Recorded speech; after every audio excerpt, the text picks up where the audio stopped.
on atheism and morality. Now, what atheists did after 9/11, they said the worst of the religions is the Islamic religion, the Muslim religions. Muslims are backwards, Muslims are terrorists, Muslims oppress women, Muslims do this. We are the champions of human rights. We speak up for humanism, for liberalism, for egalitarianism. Their entire argument is fundamentally a moral argument. They believe in right and wrong. But the problem is, they also believe in scientism, which is you can only stick with science. Now, scientism is different to science. Science is what we all do and we all love.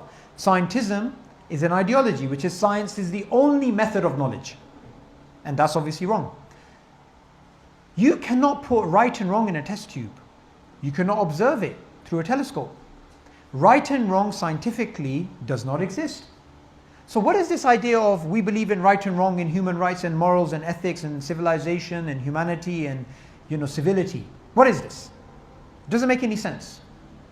At least be more coherent, right?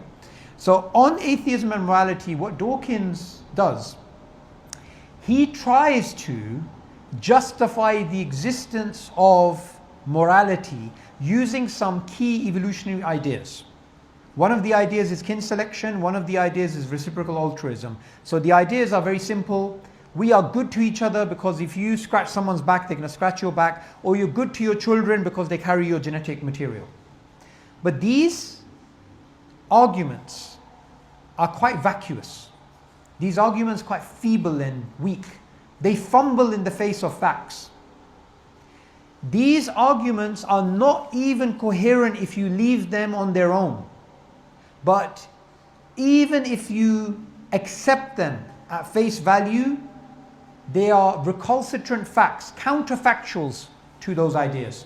We are good to people without wanting something back. We donate to a charity, and that charity, the recipient, is not going to help me to maximize my evolutionary fitness because they don't know who I am and I don't know who they are. Even atheistic philosophers like David Stove, they wrote about this in a book called Darwinian Fairy Tales. And what he basically said is, why do we pay tax for hospitals? That's the survival of the unfittest. How does any of this make any sense?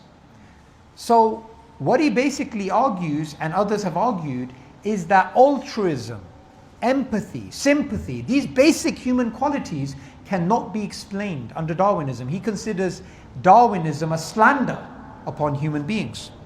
So atheism and morality doesn't work.